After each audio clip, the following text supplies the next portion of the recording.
ब्रह्म स्वरूप गुरुदेव के चरणों में कोटि कोटि नमन। कल हमारा श्री योग वशिष्ठ की स्थिति प्रकरण में चल रहा था कि वशिष्ठ जी राम जी को बता रहे थे, पुरुषार्थ की महत्ता के बारे में बता रहे थे कि ऐसी कौन सी वस्तु है जो पुरुषार्थ करने पर हमें प्राप्त नहीं होती।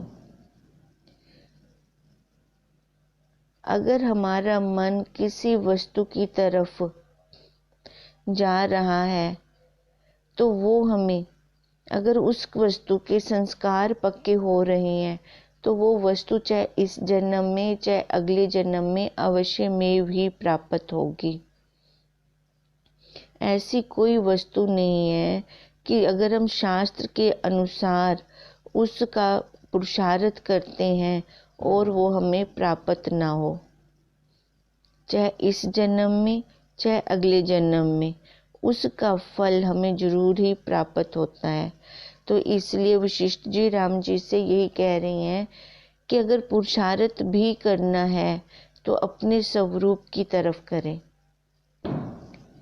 क्योंकि आज तक ये जीव जन्मों जन्मों से भटकता आ रहा है और भटक कर उसने कुछ भी नहीं प्राप्त किया, वही दुख शोक संताप और वही रोना चिल्लाना। अब वो अगर जिज्ञासु है, साधक है, इन सब से वो छूटना चाह रहा है तो उसको फिर पुरुषार्थ करना ही पड़ेगा। वशिष्ठ जी बोले, हे राम जी, सर्व दुख का देने वाला और सब सुख का फल सब ठोर सब काल में सबको अपने कर्म के अनुसार ही मिलता है। जैसा हम कर्म करते हैं उसका फल अवश्य में मिलता है। अब चाहे हम पाप कर्म करें, 100 कमरों में छिप के पाप कर्म करें कि हमें देखने वाला कोई नहीं है, पर वो अंतर्यामी देवता तो हमारे साथ है, हमारे अंग संग है, वो तो देख ही रहा है। एक दिन नंदीगण ने एक सरोवर पर जाके सदाशिव का आराधन किया। अब बता रहे हैं कि वो कैसे हमें पाप का फल अवश्य में मिलता है या पुण्य का फल हमें अवश्य में मिलता है। जो भी हम कर्म करते हैं उसका फल हमें मिलता है। इसको एक कथा से सुना रहे हैं वशिष्ठ जी कि एक दिन नंदीगण ने एक सरोवर पर जाकर सदाशिव का आराधन किया और सदाशिव प्रसन्न हुए तो उसने मृत्यु को जीता। प्रथम नंदी था सो नंदीगण नाम हुआ और मित्र बांधव सबको सुख देने वाला अपने स्वभाव से यत्न करके हुआ। शास्त्र के अनुसार यत्न करने से दैत्य क्रम से देवताओं को जो सबसे उत्कृष्ट हैं मारते हैं। मरुत राजा के यक्ष में सांवृत नामक एक महर्षि आया और उसने देवता दैत्य मनुष्य आदि अपनी सृष्टि अपने पुरुषार्थ से रची, मानो दूसरा ब्रह्म था। और विश्वामित्र ने बारंबार तप किया और तप की अधिकता और अपने ही शुद्ध आचार से राज ऋषि से ब्रह्म ऋषि हुए।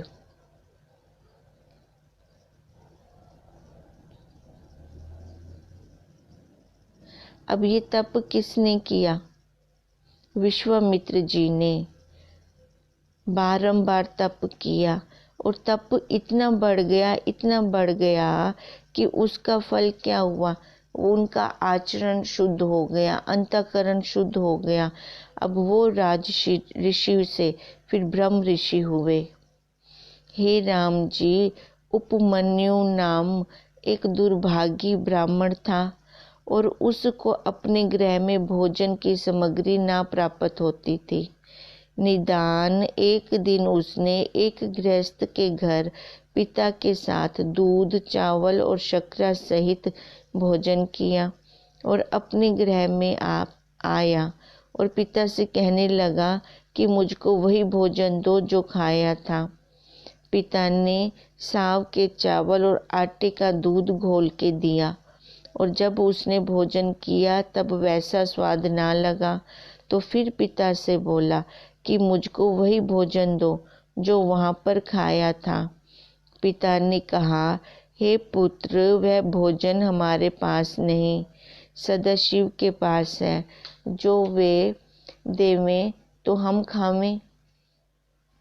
तब वह ब्राह्मण सदाशिव की उपासना करने लगा और ऐसा तप किया कि शरीर अस्थि मात्र हो रहा और रक्त मांस सब सूख गया। देखो, अब जिसकी उसको इच्छा थी, वांछा थी, उसने उसके लिए ही तप किया। तब शिव जी ने प्रसन्न होकर दर्शन दिया और कहा, हे ब्राह्मण, जो तुमको इच्छा हो वह वर मांगो। ब्राह्मण ने कहा, दूध और चावल दो। सदाशिव ने कहा, दूध और चावल क्या, कुछ और मांग, पर जो तूने कहा है तो यही भोजन किया कर। तब उसको वही भोजन प्राप्त हुआ और शिव जी ने कहा, जब तू चिंतन करेगा तब मैं दर्शन दूंगा। हे राम जी, यह भी अपना पुरुषार्थ हुआ। देखो, उस ब्राह्मण बच्चे ने एक बार जो उसको विषय लग गया, एक बार स्वाद लग गया, अब उस स्वाद की पूर्ति के लिए उसने कितना तप किया। अब तप करके भी वो क्या मांग रहा है। अब इसलिए कह रहे हैं कि चाहे उसने दूध और चावल मांगे, नश्वर चीज ही मांगी, पुरुषार्थ तो किया। यह भी अपना पुरुषार्थ हुआ। त्रिलोकी की पालना करने वाले विष्णु को भी काल तृण के न्याय मर्दन करता है, पर उस काल को श्वेत ने उद्यम करके जीता। अब ये पुरुषार्थ की बात बता रहे हैं कि जो जिसमें चाहे संसारिक वस्तुओं को पाने के लिए पुरुषार्थ करता है तो उसको वो मिलता है। हम अपने स्वरूप को पाने के लिए अगर पुरुषार्थ करेंगे तो हमें भी उसका फल अवश्य में भी प्राप्त होगा। जैसे हम संस्कार छोड़ते हैं, जैसे हम संकल्प करते हैं, उसके अनुसार ही हमें आगे फल मिलता है। तभी हम बार बार ये संकल्प छोड़ रहे हैं कि ये मेरा लास्ट जन्म है, ये मेरा लास्ट जन्म है, तो उसके अनुसार फिर फल अवश्य ही प्राप्त होगा। और सवित्री का भर्ता मृतक हुआ था, पर वह प्रतिव्रता थी। उसने स्तुति और नमस्कार करके यम को प्रसन्न किया और भर्ता को परलोक से भी ले आई। ये अपनी निष्ठा और दृढ़ता के बारे में विशिष्ट जी हमें बता रहे हैं कि जो सवित्री पतिव्रता थी, अपनी दृढ़ता से वो यमराज से भी अपने पति को वापस लेके आई। यह भी उसका पुरुषार्थ है। श्वेत नाम एक ऋषिवर था। उसने अपने पुरुषार्थ से काल को जीत के मृत्युंजय नाम पाया। ये भी उसका पुरुषार्थ था। इससे ऐसा कोई पदार्थ नहीं जो यथा शास्त्र उद्यम किए से प्राप्त ना हो। अपने पुरुष प्रयत्न का त्याग ना करना चाहिए। इससे सुख, फल और सर्व की प्राप्ति होती है। जो अविनाशी सुख की इच्छा हो तो आत्मबोध का अभ्यास करो। अगर हम ऐसा पाना चाह रहे हैं जिसका कभी अंत ना हो, अगर नश्वर चीजों के लिए पुरुषार्थ करते हैं, वो तो खाली इसी काल में है, इसी जीवन में है। हमें ऐसा पुरुषार्थ करना है जो शाश्वत हो, इस लोक में भी हो और परलोक में भी हो, तो हमें उसका अभ्यास करना चाहिए। और जो कुछ संसार के सुख हैं वे दुख से मिले हुए हैं। क्योंकि ये जोड़ियों में चलते हैं, सुख और दुख। पहले दुख आए तो बाद में सुख, फिर सुख के बाद दुख।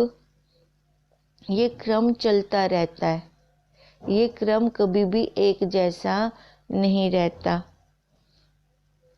अब इसलिए कह रहे हैं कि संसार के जो भी सुख हैं वे दुख से ही मिले हुए हैं, क्योंकि पुण्य कर्म जब बढ़ गए, चाहे फल की इच्छा से हमने कोई तप किया, यज्ञ किया, दान किया, तो पुण्य जितना बढ़ता जाएगा, फिर उसका सकाम भाव से किया तो उसका सुख मिलेगा।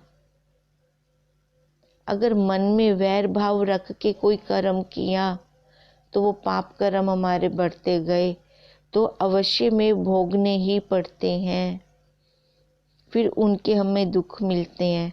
और अगर आत्म सुख सब दुख का नाश करता है, हम उसका पुरुषार्थ करते हैं। दुख और सुख के सिर पर पैर रखकर अगर हम आगे की यात्रा करते हैं, अपने स्वरूप में दृढ़ता लाते हैं, तो उसका भी अवश्य में फल मिलता है। फल क्या मिलता है कि अपने स्वरूप में हम लय हो जाते हैं। फिर किसी दुख से फिर और आत्म सुख सब सुख का नाश करता है, किसी दुख से नहीं मिला। वास्तव कहिए तो सम असम सर्व ब्रह्म ही है। जब सुख दुख के सिर के ऊपर पैर रखकर अपनी तीसरी सड़क बनाते हैं, तब दोनों को ही हम देखने वाले हो जाते हैं।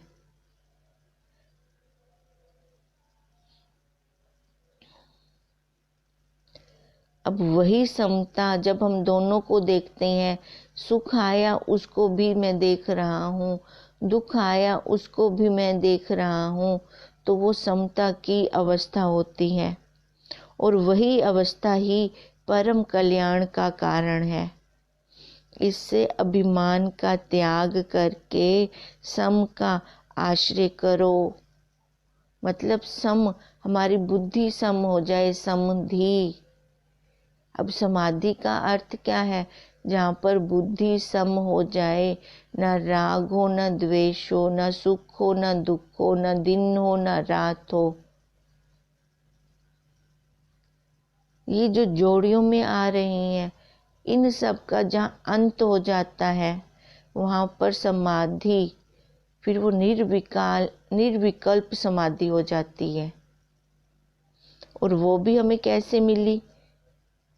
अपने पुरुषार्थ से। अभ्यास हो और विवेक हो, विचार हो। आज तक हमने इतना लिया तो हमें क्या मिला? इस जगत का स्वरूप देख लिया है, अब अपने स्वरूप में आए। जब यत्न करके संतों का संग करेंगे, तब परम पद को प्राप्त होंगे। और ये अभ्यास और विवेक अपने आप नहीं चलता, ये सत्य का संग करना पड़ेगा, सत्संग में जाकर बैठना पड़ेगा, गुरुदेव के महावाक्य रूपी वर्षा में नहाना पड़ेगा। फिर जाकर इस जीव की जो जन्मों जन्मों से मैल जमी पड़ी है, वही मैल हटनी शुरू होगी। संग करते करते करते फिर ये अपने परम पद को प्राप्त होगा। हे राम जी, संसार समुद्र के पार करने को ऐसा समर्थ कोई तप नहीं। सत्संग और महापुरुषों का सानिध्य के अलावा और कोई उपाय ही नहीं है कि हम इस भवसागर को पार कर सकें, और ना ही इससे बढ़कर और कोई तीर्थ है।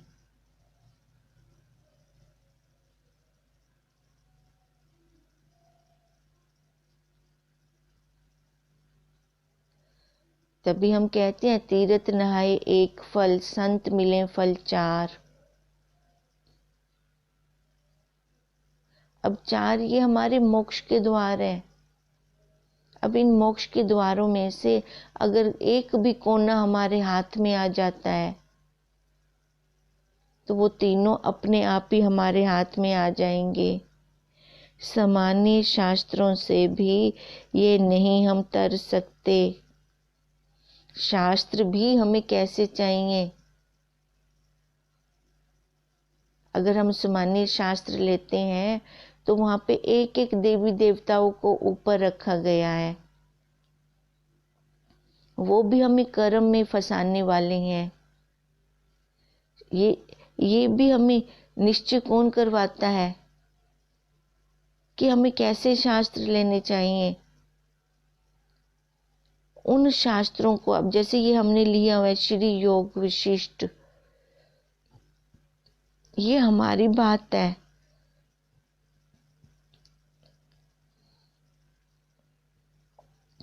वेदांत दर्शन, अष्टवक्र गीता, श्री अनुभव प्रकाश, श्री विचार सागर दर्पण, देखो ये प्राक्रिया ग्रंथ है। प्राक्रिया ग्रंथों में से निकलते निकलते निकलते जहाँ इन ग्रंथों में हमारी अपनी खुद की बात है, जो हम अनुभव करके ज्ञान को प्राप्त करते हैं, वो ज्ञान हमसे कोई छीन नहीं सकता। वो हमारा हड्ड बीती हो जाता है और वही हमारे स्वरूप की ओर भी हमें लेकर जाता है। आज तक जन्मों जन्मों से हम कैसे कहाँ पुरुषार्थ कर रहे थे? इस संसार की वस्तुओं को पाने का ही पुरुषार्थ चल रहा था। अब भी हम निरीक्षण करें कि अब भी वो पुरुषार्थ हमारा खत्म हुआ कि नहीं हुआ, क्योंकि ये जीव को जन्मों जन्मों के संस्कार हैं जीव भाव वाले, और वो उधर बहुत जल्दी प्रवृत्त हो जाता है और इधर अपने स्वरूप में आने के लिए उसको तप करना पड़ता है। और यही तप हम किसके द्वारा कर सकते हैं? सत्संग और तत्वनिष्ठ गुरु के द्वारा। फिर चाहे हम तीर्थों में जाएं चाहे ना जाएं, हमारा वो सफल है, क्योंकि वो गुरुदेव क्या है? चलता फिरता तीर्थ है। उनके ही जहाँ हमने दर्शन कर लिए, सब तीर्थों का हमें फल मिल गया। इसलिए कहते हैं कि सामान्य शास्त्र भी हमें नहीं उठाने चाहिए, उनसे हम नहीं तर सकते। केवल संत जनों के संग से भव सागर को सुख से तर सकते हैं, क्योंकि वो चलते फिरते शास्त्र हैं। हम अपनी बुद्धि से अगर शास्त्र हाथ में ले लेते हैं तो उसको खोल नहीं पाएंगे, अर्थ का अनर्थ कर देंगे। जिस पुरुष के लोभ मोह क्रोध आदि विकार दिन प्रतिदिन क्षीण होते जाते हैं और यथा शास्त्र जिसके कर्म है, ऐसे पुरुष को संत और आचार्य कहते हैं। अब संत कौन बना? जिनकी सब वासनाओं का अंत हुआ, वही संत है। और देखो, यथा शास्त्र जब हम कर्म करते हैं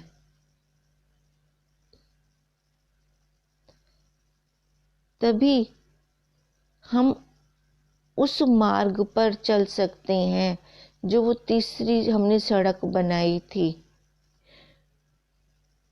वो तीसरा मार्ग संत और गुरु के बिना हम नहीं बना सकते। संत और गुरु उस तीसरे मार्ग की नींव है। उनकी संगति संसार के पाप कर्मों से निवृत्त करती है और शुभ में लगाती है। देखो, जब हम आए सत्संग में बैठे तो क्या हम अधिकारी भी थे? हम खुद अपना निरीक्षण खुद करें कि जब हमने दीक्षा ली गुरुदेव से और सत्य के संग में बैठे तो क्या हम अधिकारी भी थे? अधिकारी वाले गुण भी नहीं थे हमारे अंदर, तो फिर भी गुरुदेव ने हमें स्वीकार किया। अब जैसे जैसे उनकी संगति बढ़ती गई, सत्संग बढ़ता गया, तो वैसे वैसे ही देखो जैसे जैसे अमृत वर्षा होती गई, वो सड़क साफ होनी शुरू हो गई। जैसे सड़क साफ होती गई तो उसके अंदर बीज रोपण होता गया, बीज रोपण होता गया, वहाँ वाक्यों का जल मिलता रहा। उसके बाद वो छोटा सा पौधा निकला। अब वो छोटे पौधे को अगर जिज्ञासु साधक खुद रक्षा करता है, खुद बचाता है, तो वो वृक्ष बन जाता है। अब जैसे जैसे उसका अंतःकरण साफ होता जाता है, मल और विक्षेप निकलती जाती है। अब मल विक्षेप गई तो पाप कर्मों की भी निवृत्ति हो गई। अब जब बुद्धि शुद्ध हो गई तो वो शुभ कर्मों में लगाती है। आत्मवेता पुरुष की संगति से बुद्धि में संसार का अत्यंत अभाव हो जाता है। अब ये बुद्धि कब शुद्ध होती है? जब हम तत्वनिष्ठ गुरुदेव का संग करते हैं, तब दृश्य का अत्यंत अभाव होता है। अब जो जितना भी हम बाहर देख रहे हैं, ये सारा दृश्य कोटि में आता है। यहाँ तक कि ये शरीर जो हमारे साथ है, हमारे अंग संग है, ये भी दृश्य कोटि में है। दृश्य कोटि में किसको कहते हैं? जो जड़ होता है, जो अपने आप कुछ भी नहीं जान सकता, वो सब दृश्य कोटि में है। जैसे जैसे सत्संगति बढ़ती जाती है, वैसे ही दृश्य का अभाव होता जाता है। अब जैसे दृश्य हटा तो वो दृष्टा शेष खुद रहा, वो जानने वाला वो स्वयं ही रहा।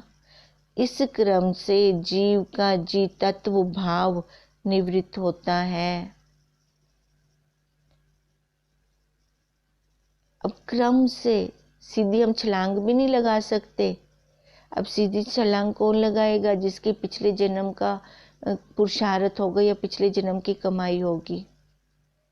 हमें देखने में तो आता है कि ये हमसे बहुत आगे निकल गया है। किसमें? अपने स्वरूप प्राप्ति में, संसार की दौड़ में नहीं। दौड़ दोनों जगह चल रही है, पर संसार वाली दौड़ इस जन्म तक है।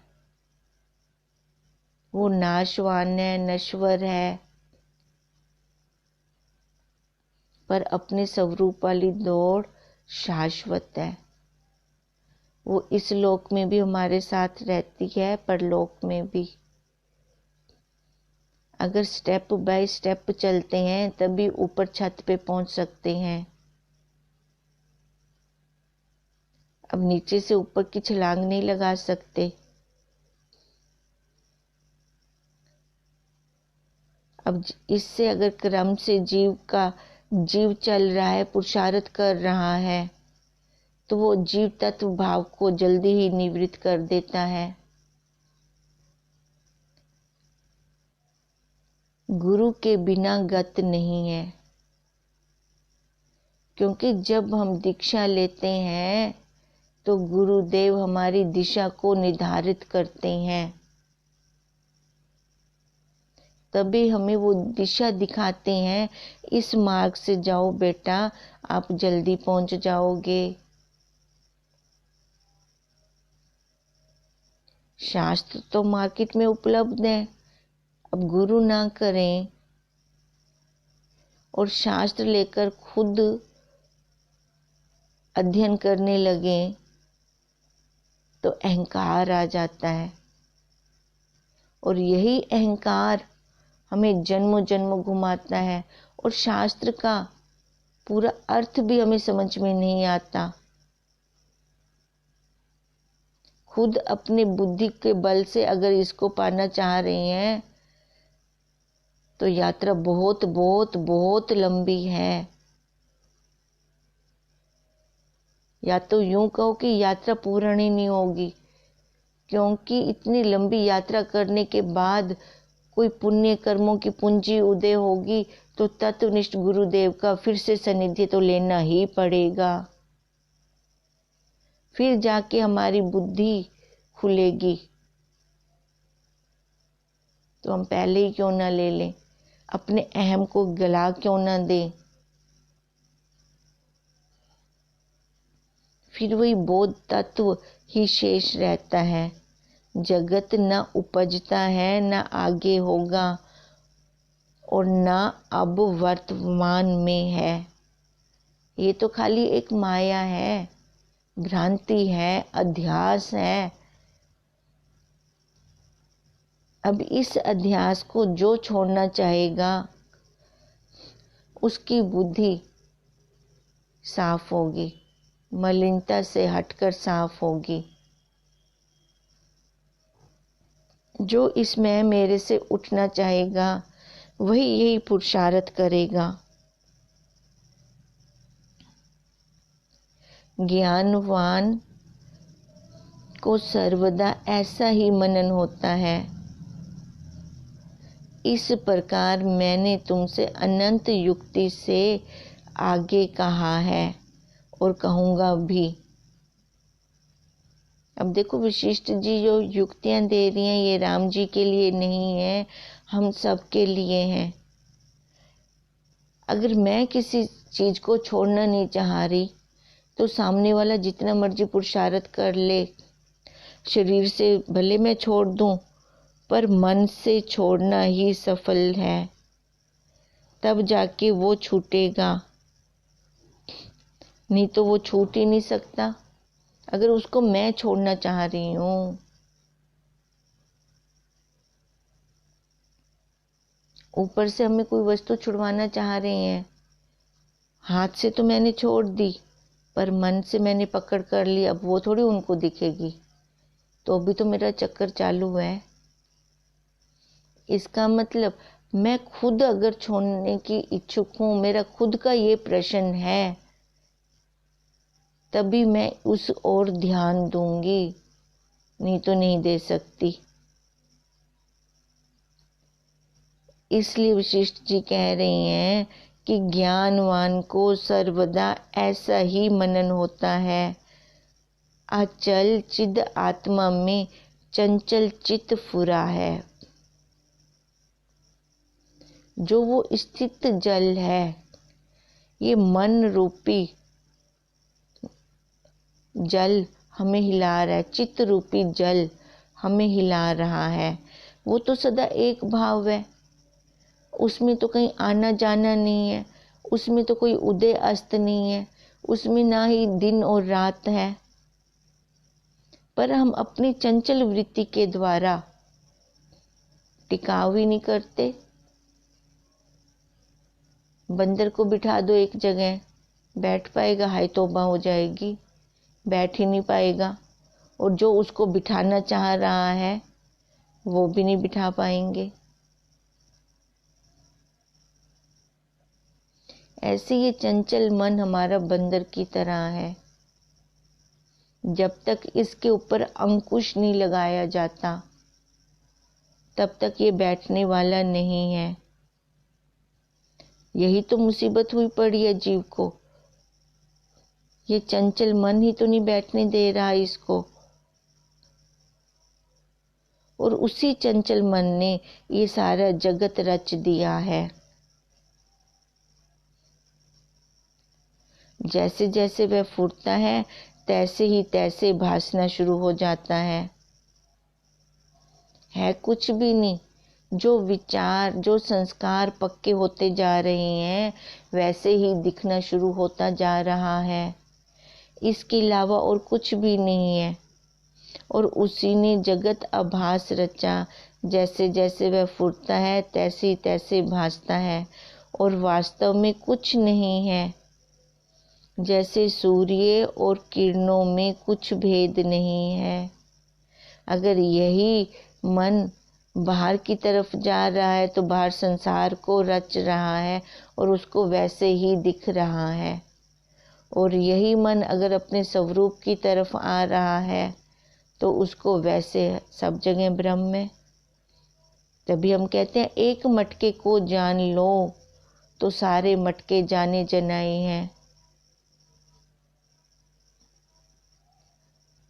कण कण में वो व्यापक है। कौन सी ऐसी जगह नहीं है जहाँ पे वो नहीं है। अब सूरज का अनुभव हम कहाँ से करते हैं कि बाहर आज बहुत तेज धूप है, ये हम कहाँ से उसका अनुभव करते हैं? उसकी किरणों से। अगर सूरज नीचे आए हम उसका तब अनुभव करें, अनुभव करने लायक बचेंगे ही नहीं, वहीं पे अंत हो जाएगा।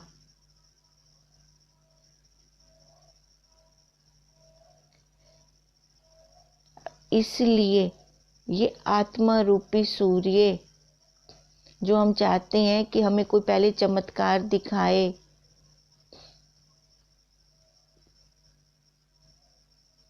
फिर हम जाके उसको मानेंगे, तो ये मूर्ख बुद्धि है, ये बालक की बुद्धि है। ये क्या कम चमत्कार हो रहा है कि इतनी सॉफ्ट ये इस दांत और जीभ को उसने इकट्ठे रखा हुआ है। दांतों का आकार उसने उतना ही रखा है, वो हमेशा बढ़ते नहीं आ रहे। सिर के बाल बढ़ रहे हैं, आंखों के भौहों के बाल, आईब्रो जिसको हम कहते हैं, देखो वो नहीं बढ़ते। ये क्या कम चमत्कार है? बाल काटते हैं, नेल काटते हैं, कोई दर्द नहीं होता क्योंकि ये व्यर्थ की हैं। तो उसने वैसे ही उनका कर रखा है। सारा सिस्टम देखें, ये सिस्टम जो उसने ये कारीगिरी कर रखी है। रात को खा पी के सोते हैं, सुबह हर फाटक, हर इंद्री के फाटक के आगे उसने गंदगी इकट्ठी करके रख दी। रात को वो सफाई में लग जाता है। कैसे उसके अंदर इसने ये हड्डियां डाल दी? ये क्या कम कारीगिरी है उसकी? ये हमें तब दिखाई देगी जब हम तत्वनिष्ठ गुरुदेव के अनुभव और हम उसकी अपने बनाएंगे युक्ति। उन युक्तियों का अनुभव करते करते हम अपने मार्ग पर जब चलेंगे, तब हम इसको जिस ओर लगाएंगे, ये मन्ना नहीं करता। तभी इस मन को मध्य भावी कहा गया है। इसको जिस ओर लगाते हैं ये उस ओर चल पड़ता है। ओम हरि ओम तत्सत, हरि ओम तत्सत, हरि ओम तत्सत।